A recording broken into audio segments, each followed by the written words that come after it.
In 2007, film critic Nathan Rabin sat down to review Elizabethtown, a movie that he believed to be so deeply forgettable. It's often regarded as this meandering romantic drama starring Orlando Bloom and Kirsten Dunst. What he described was a character so gratingly whimsical and emotionally overinvested in the male lead's personal growth that he coined a now infamous phrase, the Manic Pixie dream girl. As Rabin put it, she was that bubbly, cinematic creature that existed slowly in the fevered imaginations of sensitive writer-directors to teach broodingly soulful young men to embrace life and its infinite mysteries and adventures.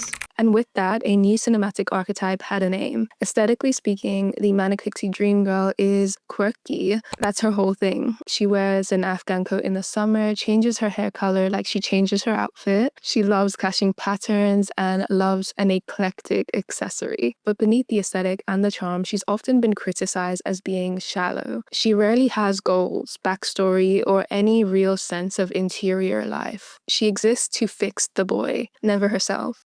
Her presence doesn't demand any real engagement from us as the audience. She is simply framed in this dreamy backlight while our brooding young man monologues his way to self-discovery or whatever. Take Summer in 500 Days of Summer, or even Ramona Flowers in Scott Pilgrim Saves the World. They are stylized, mysterious, but if you look closely, underwritten. Of course, that's by design. They're seen through the eyes of a male protagonist, and by extension, a writer who was never that interested in understanding them beyond how they made him feel. Despite their aesthetic influence, they often lack personhood, and that's the trap. They are all spectacle, but there's no self there. So why does any of this matter to me? Well, if you spent even 5 minutes on this channel, you'll know how much I care about aesthetics. I dissect style and trends in painfully granular detail, not just because it's fun for me, which it is, very much so, but because they often reveal what the script doesn't say out loud. The Manic Pixie dream girl has been massively influential in shaping a certain kind of fantasy in fashion that is whimsical, vintage, and full of texture and personality. The look has inspired Tumblr mood boards and indie it girls and entire eras of Pinterest. But what interests me most is the disconnect. How someone so visually rich can still feel emotionally empty.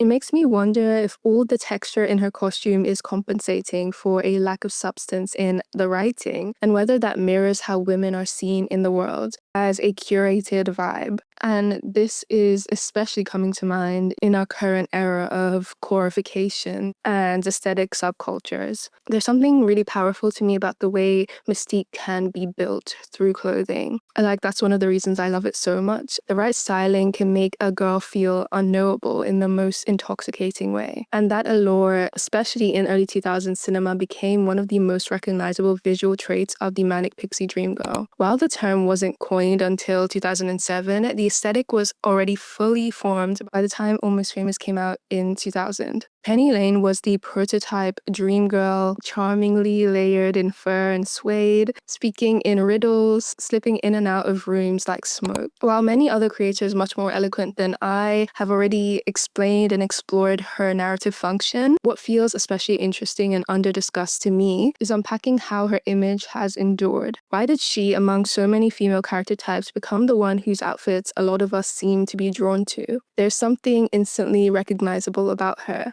The Manic Pixie dream girl is styled to stand out. Her look is a curated mess of textures and decades. The whole point is that she's not like other girls, but the irony is that in cinema she is, because she's often written by male screenwriters who use her aesthetic as a narrative shorthand in place of personality. And don't get me wrong, I have said a million times on this channel that I am a huge proponent of self-expression and emotional expression through fashion, but my issue is that oftentimes our Manic Pixie dream girl is not allowed to be more than that, more than what she looks like and how she serves our male lead. Mystique, after all, is central to her role in the stories.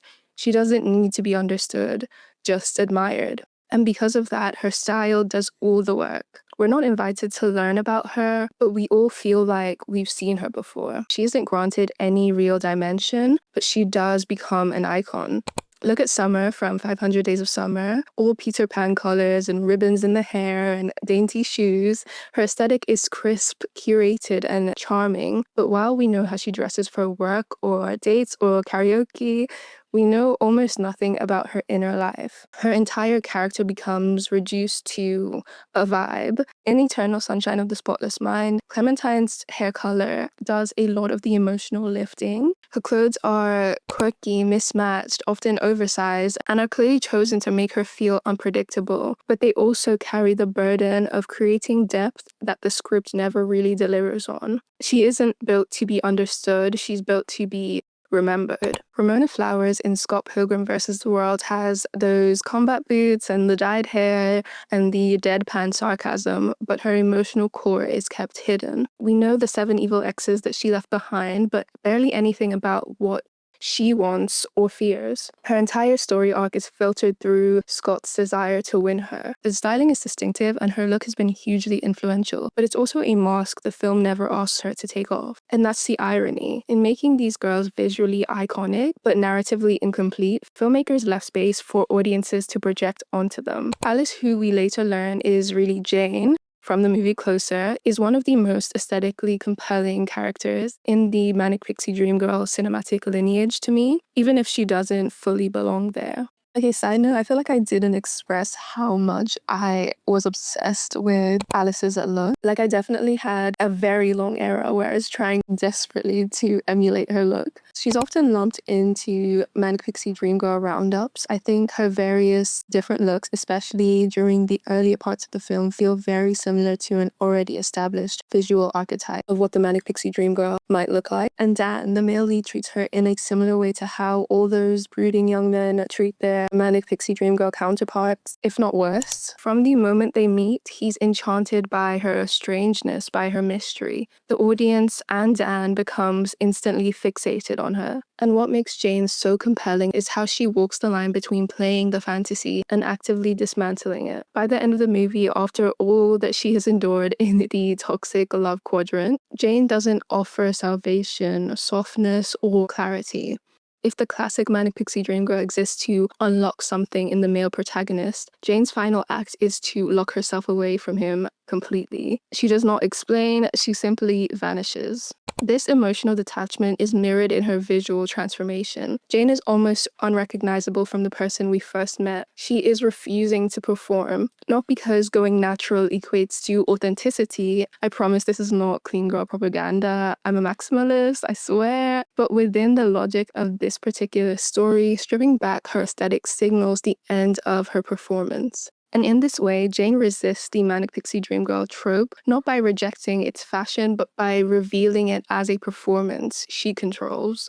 Which brings us to Penny Lane, Kate Hudson's iconic portrayal of a Band-Aid. Also, I don't know if I actually said explicitly that Cameron Crowe does direct both Almost Famous and the film that kind of inspired the whole Manic Pixie Dream Girl trope, Elizabethtown. I just think that's important for everyone to bear in mind as I continue on with the video. Almost Famous, released in 2000, predates the now infamous Manic Pixie Dream Girls of the mid-2000s. Natalie Portman in Garden State, Kirsten Dunst in Elizabethtown, Zooey Deschanel in Almost Everything. Mysterious, cool, emotionally unavailable, yet intensely nurturing, with no clear inner world of her own. She appears suddenly in William's life, offering cryptic wisdom and a new way of seeing the world. She renames him, she renames herself, and speaks in aphorisms that sound deep but reveal very little. Her entire existence orbits the band, specifically Russell, but her deeper desires or motivations remain generally quite unknown. And that's the point. She's a fantasy. Her role in the story is crystal clear. She's there to help William grow up, to feel heartbreak and longing, to learn what love really is and what it isn't. She exists around the men of the band, mostly Russell, to support him. The way that you turn a hotel room into a home, the way that you pick up strays wherever you go, the way that you know the words to every song. Every song. While he crashes out in hotel rooms, and sometimes she even acts as his voice. Hey! Don't worry, come to the radio interview tonight.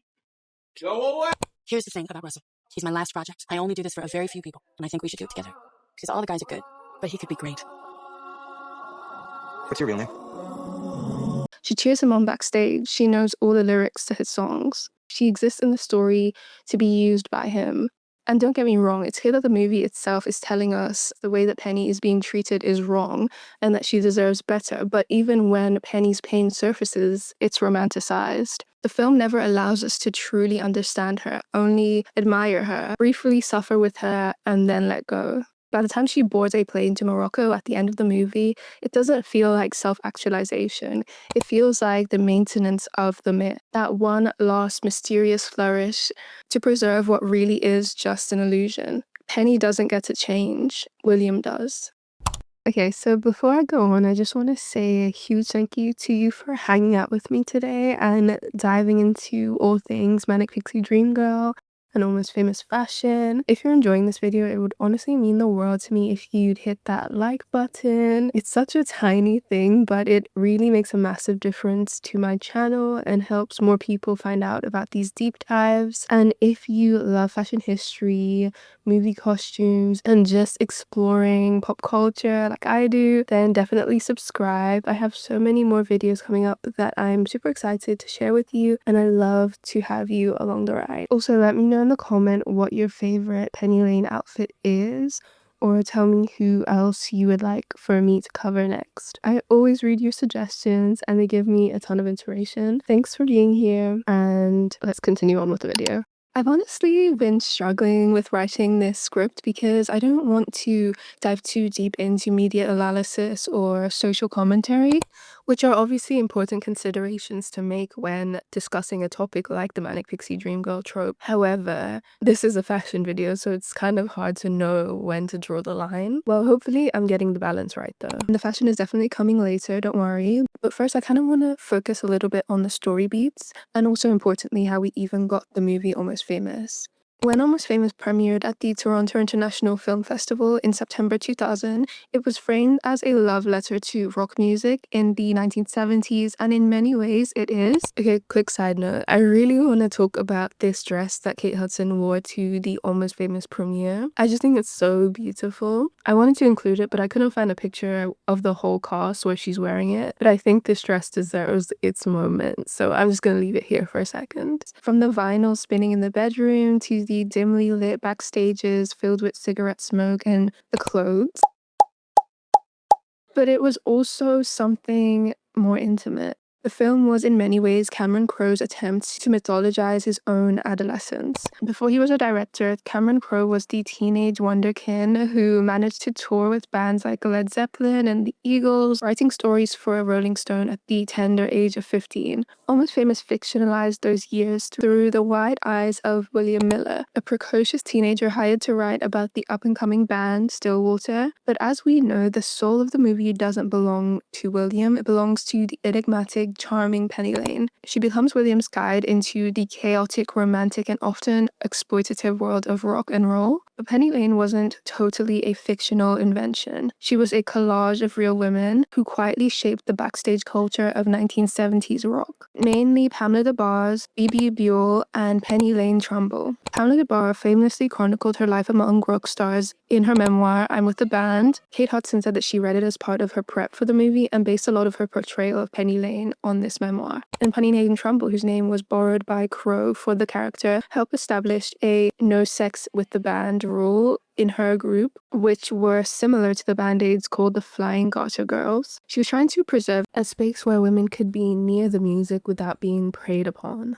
But still, much like the movie, I don't know how much that rule was really adhered to. There have been a lot of stories about abuse and minors being preyed on by rock stars at the time and also still today. I guess nothing ever really changes. This is the core tension in Almost Famous. It's a film that romanticizes women like Penny, even as it's rooted in a system that historically abused and erased them. Penny Lane is both an ode to these women and a sanitization of their realities. Despite this romanticization and also the Manic Pixie Dream Girl tropes, there's still something about Almost Famous that feels unusually sincere, likely because so much of it came from lived experience. Crowe had been quietly developing the film for years. After the success of Jerry Maguire, he finally had the industry street cachet to make it, but he insisted on doing it his way. No major stars, no casting contingencies. The film itself was the draw. The production took a rare risk by shooting the story in chronological order over 5 months, allowing the actors' relationships to evolve naturally on screen. Patrick Fugit, cast as William, was an unknown. Kate Hudson, Goldie Hawn's daughter, had been cast in a different role entirely, William's sister, Anita, until multiple dropouts from the Penny Lane role led Crowe to audition her opposite Fugit. Earlier versions of the character were a lot darker, but Cameron Crowe was inspired to change Penny Lane a little bit based off Kate Hudson's kind of upbeat, peppy thing that she has going. Hudson was only 19 during the filming, and the character's mixture of being this mercurial yet very vulnerable person was undeniably shaped by Kate's own sincerity. Much of the film's authenticity came from the pre-production rock school, a 6-week boot camp led by Nancy Wilson, Crowe's then wife and guitarist of Heart, and Peter Frampton, who served as an advisor. The actors trained with real-life musicians, learning to play instruments, inhabiting the stage, and absorb the ritual and rhythm of life on tour. Hudson and the other bandmates spent time together off-screen to nurture the kind of intimacy and devotion to the band that shows up so tangibly on screen. Still, despite its sincerity and nostalgia, Almost Famous can't quite resolve its contradictions. It wants to honor women like Penny, but it also uses her pain as a backdrop for someone else's growth. It wants to tell the truth, but it also wants to keep things dreamy. When the film premiered in 2000, it wasn't a blockbuster hit by any stretch, but over time it became a cult classic, especially for the way it captures that elusive, sun-soaked 1970s rock aesthetic. Kate Hudson's Penny Lane became an accidental style icon. The film might have been a passion project for Cameron Crowe, but Penny's look, that was something bigger, something that took on a life of its own beyond the screen. And you know the look, the oversized Afghan coat, the circle sunglasses, the crop tees, the Levi 501s, and a magical halo of golden curls. But why Penny? Why this particular aesthetic suddenly caught fire in the early 2000s is worth a little unpacking. As I have covered many times on this channel, fashion, like history, moves in cycles, and roughly every 20 years, what was once old is ripe for rediscovery and reinvention. By the time Almost Famous hit theaters, the 1970s were a perfect distance away, not too close to feel dated, but also not too far to feel irrelevant. For millennials and late Gen Xers, the decade became a nostalgic playground to explore a time of freedom, music, a different aesthetic that was textured and raw, unlike the sleek minimalism that dominated the 1990s. I think it was really important to note that the film didn't just recreate 1970s fashion, it filtered it through nostalgia. As I've said, it all feels like a memory. Penny Lane herself is fuzzy at the edges, golden lit, and ultra curated. She's not dressed necessarily like a real girl from 1973. She's dressed like someone dreaming about being one, and that difference matters. Because when the early 2000s latched onto this aesthetic, it wasn't about accuracy. It was about the feeling. It was about evoking a certain memory of girlhood, free-spirited, mysterious, tragic, but also beautiful. And as someone who has been obsessed with the early 2000s revival myself for almost a decade, I definitely connected with that spirit, and you saw the ripple effects everywhere. Flared and bootcut jeans replaced the baggier silhouettes of the 1990s, hugging the hips and dramatically flaring around the calves, often paired with chunky platforms to complete that authentic, long-legged 1970s silhouette. Light stonewash denim and deep indigos both made appearances, but the real statement came from how the jeans move, with a swing in every step, especially when worn with stacked heels or boots. Shoes, of course, followed suit. Platform sandals, wedges, clogs, chunky boots all started to pop up in mainstream fashion. Whether it was suede, patent leather, or something sparkly and glam rock inspired, platforms gave wearers height and attitude. On top, soft blouses floated back into closets full of delicate embroidery, crochet trim, and fluttery bell sleeves. These tops were romantic and loose and often worn with the aforementioned jeans or suede miniskirts. Tunic and tiered tops were also a major part of this vibe, offering that effortlessly, I thrifted this at Notting Hill feel that was so desirable at the time. Outerwear was a staple of this trend. The Afghan, of course, started to be referred to as the penny lane jacket, and I definitely have a lot to say about that, and we'll get into it. Suede and leather jackets, especially those with fringe, made their way back into fashion, and accessories were crucial to nailing the look, as you can see from these looks. Even basics like t-shirts leaned into that whole 1970s throwback look, featuring faded rock band logos or psychedelic graphics.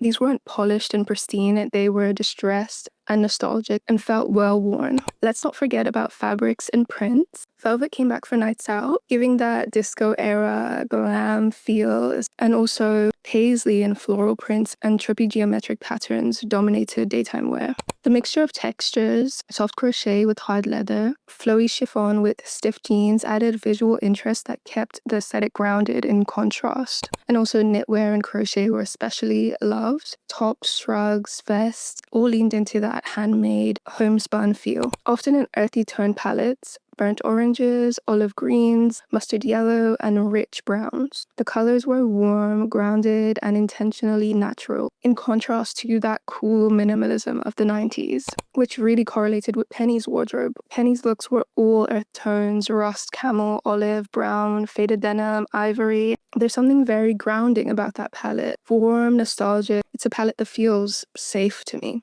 And emotionally, it works. It places her outside of the 2000s, which is a world that I sometimes interpret as being very sterile and icy. Think McBling or Y2K. Okay, before I continue, I just want to add in that I like to record my videos in sections, in like 10-minute chunks, mostly because I'm just not very good at speaking or just reading out loud.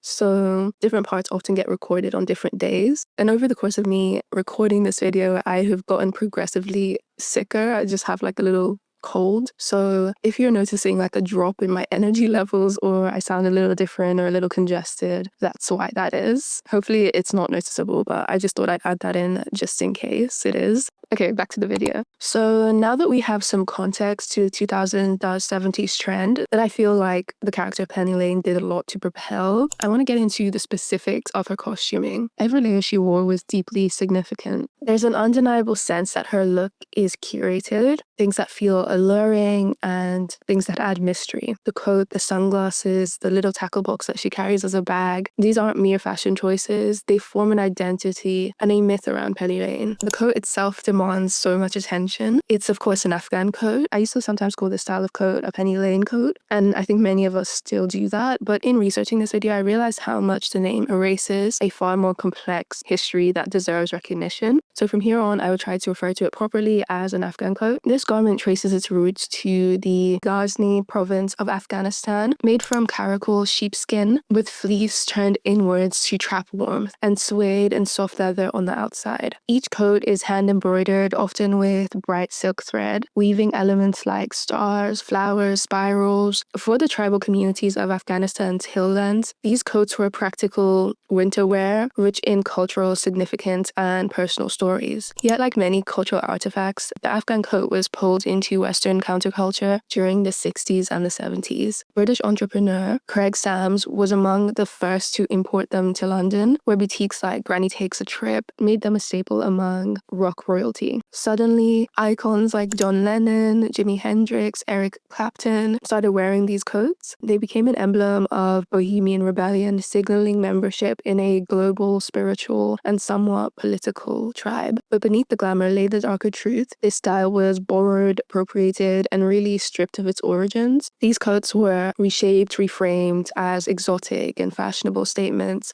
with little credit to the Afghan artisans behind them. And they morphed into shorthand for free-spiritedness in the West. By the time Almost Famous hit screens in 2000, that rich history was largely forgotten. The coat wasn't seen as a traditional garment anymore, it became the Penny Lane coat. And nowadays, on apps like Depop and Vinted, people search for it under that name. The story of the jacket has become linked to the character rather than its cultural roots. I personally love the Afghan code, and I have to say, I myself did not know or understand the origins of the style, so I really want to take time to pay homage to the originators. And with that being said, what I do admire deeply is the intentionality behind the film's costume design. Betsy Heyman crafted the on-screen version of Penny Lane. She didn't simply replicate the Afghan coat, she blended it with the dramatic silhouette of the 1920s opera coat worn by glamorous women attending the theater. Heyman drew inspiration from Etre, the Russian-French artist famed for his sweeping theatrical fashion illustrations from the early 20th century. Penny Lane's coat is a fusion of Afghan heritage filtered through this kind of Art Deco thing.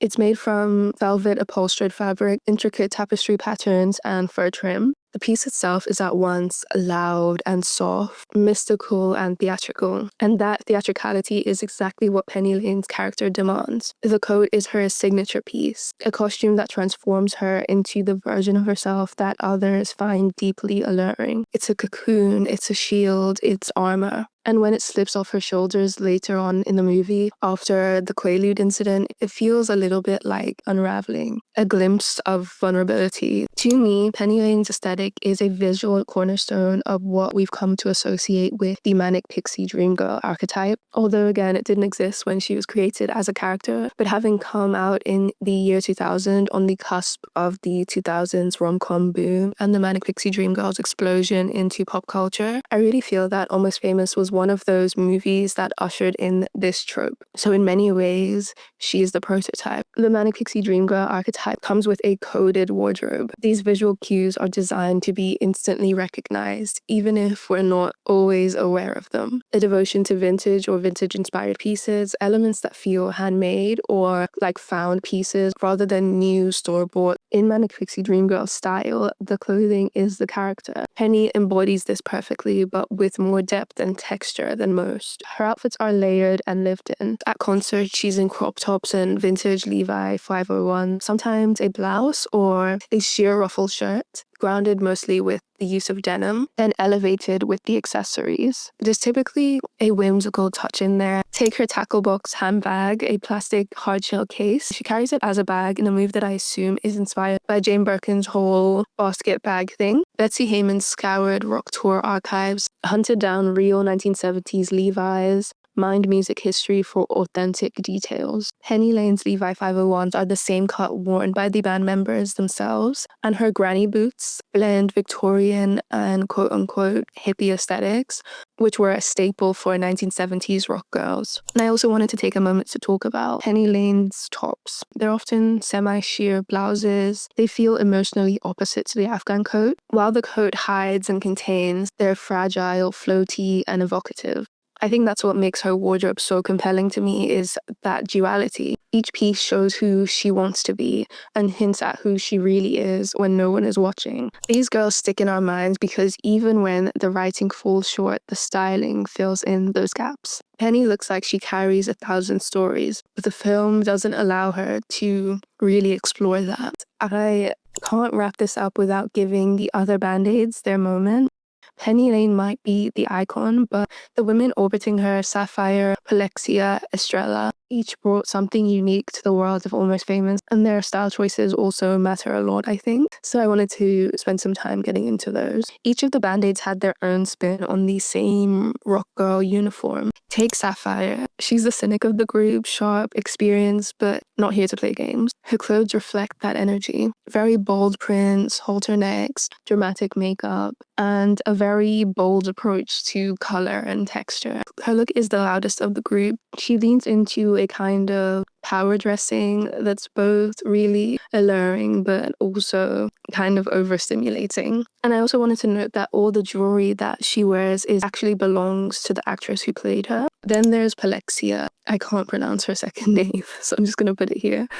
Also, side note, I really like how they went about naming each of these women. I think it obviously pulls from a lot of the kind of naming structures used by real-life groupies. They're so fun. Her vibe is more romantic. Someone who still believes in the magic of it all. She floats around in baby doll dresses and pastel and crochet. And then there's Estrella Star. She's trickier to place because so much of her style feels like an imitation. If Penny Lane is the star, I feel like Estrella is the understudy, not quite stepping into her own character, but borrowing bits from everyone else. Not that she doesn't look good, she does, but her look feels like it's built from fragments of other people. Even though Estrella is such a collage, each girl's wardrobe really did the work of explaining to us who they really are, and did that so beautifully. So yeah, Penny Lane's coat, the Band-Aids outfits, all of it, it's fashion doing storytelling at its absolute best. It's beautiful and textured and sometimes complicated, but that's why it sticks with us. Thank you so much for sticking with me all the way through the end of the video. It really means the world to me that you're here. I put so much time and energy and so much of myself into